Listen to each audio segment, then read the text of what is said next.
Anak-anak, bagaimana kabar kalian? Semoga dalam keadaan sehat dan baik ya. Anak-anak, pernahkah kalian menghadapi kesulitan? Bagaimana cara kalian mengatasinya? Nah, dalam pembelajaran ini kita akan belajar tentang menghadapi kesulitan dengan kebajikan. Sudah siap belajar? Mari kita mulai pembelajaran hari ini bersama saya, Bapak Agus Parino. Namo Buddhaya.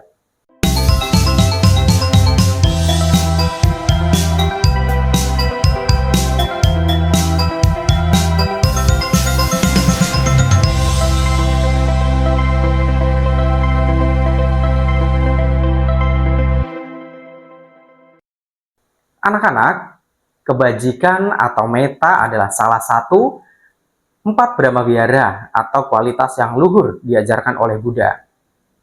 Metta memiliki arti cinta kasih tanpa syarat dan universal terhadap semua makhluk hidup. Nah, sekarang anak-anak coba tuliskan contoh-contoh kebajikan Buddha Sakyamuni dalam menghadapi kesulitan. Anak-anak, ketika menghadapi kesulitan, kebajikan dapat membantu kita tetap tenang dan tidak terjebak dalam emosi negatif, seperti kemarahan atau kebencian.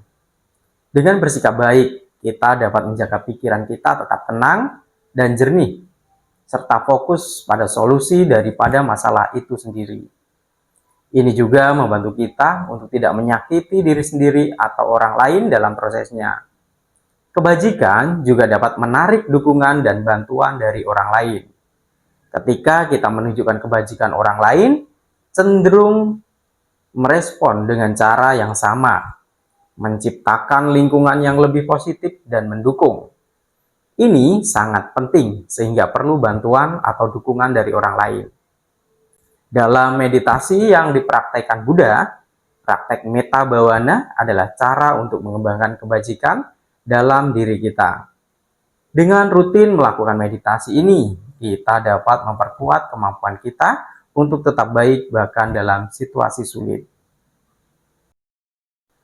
Anak-anak, sekarang perhatikan contoh Buddha Sakyamuni dalam menghadapi kesulitan dengan kebajikan.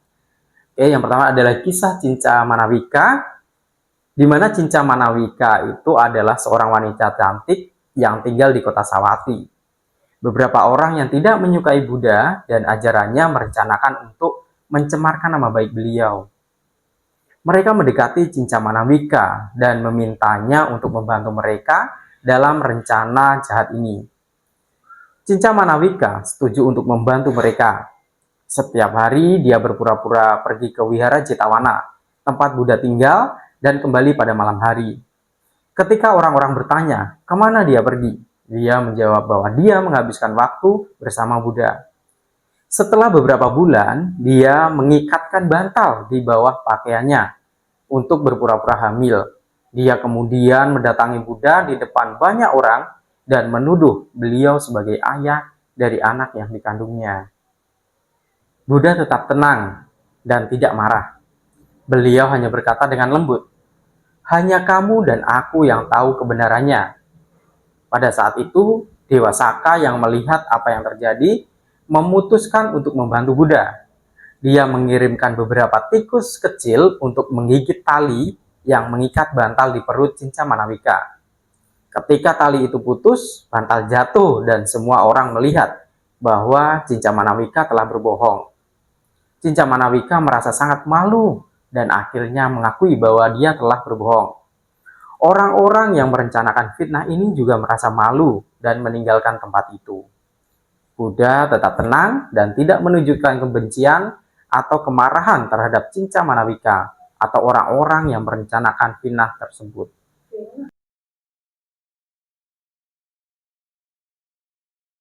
Baik anak-anak, mari kita simak kisah Devadatta berikut ini. Devadatta adalah sepupu Buddha dan menjadi seorang biku. Pada awalnya Devadatta adalah pengikut setia Buddha. Tetapi seiring berjalannya waktu, dia menjadi iri dan ambisius. Devadatta ingin mengambil alih komunitas Sangha dan menjadi pemimpin menggantikan Buddha. Untuk mencapai tujuannya, dia mencoba berbagai cara untuk mencemarkan nama baik Buddha dan bahkan berusaha untuk membunuh Buddha. Dewadatta mencoba beberapa kali untuk membunuh Buddha. Salah satu upayanya adalah dengan melemparkan batu besar dari atas bukit ketika Buddha sedang berjalan di bawahnya. Dewadatta juga melepaskan gajah mabuk untuk menyerang Buddha. Namun, Buddha dengan tenang menghadapi gajah tersebut dan berhasil menenangkannya. Dengan getaran cinta kasih, Buddha yang terpancar. Dengan suaranya yang penuh kelembutan seperti suara Brahma, Nalagiri membuka matanya dan melihat tubuh Buddha bersinar terang. Dia menjadi gelisah dengan kasih Buddha yang amat besar.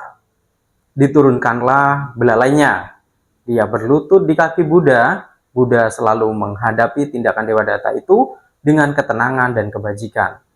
Beliau tidak pernah membalas dendam atau menunjukkan kebencian terhadap Dewadatta. Sebaliknya, Buddha terus mengajarkan nilai-nilai kebajikan dan cinta kasih kepada siswanya. Akhirnya, Dewadatta menerima akibat dari perbuatannya. Dewadatta jatuh sakit dan terlahir di alam neraka. Sebelum meninggal, Dewadatta menyadari kesalahannya dan menyesal atas perbuatannya.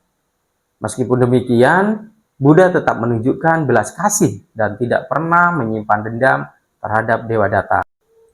Baik anak-anak, materi pada hari ini Bapak dapat simpulkan bahwa kebajikan atau metta adalah salah satu 4 Brahmavihara atau kualitas luhur yang diajarkan oleh Buddha. Metta memiliki arti cinta kasih tanpa syarat dan universal terhadap semua makhluk hidup. Ketika menghadapi kesulitan, kebajikan dapat membantu kita tetap tenang dan tidak terjebak dalam emosi negatif seperti kemarahan atau kebencian. Dengan bersikap baik, kita dapat menjaga pikiran kita tetap jernih dan fokus pada solusi daripada masalah itu sendiri. Nah, apakah kalian sudah memahami materi ini? Kalau belum, silahkan baca kembali dan tonton ulang videonya. Kemudian kerjakan aktivitas latihan dan penilaian. Setelah selesai, silahkan lanjutkan membaca materi dan tonton video berikutnya. Terima kasih atas perhatiannya. Dan jangan lupa tetap semangat dalam belajar. Sabi Sata Bhawantu Sukitata, semoga semua makhluk berbahagia. Sadu, sadu, sadu. Terpujilah Buddha, Namo Buddhaya.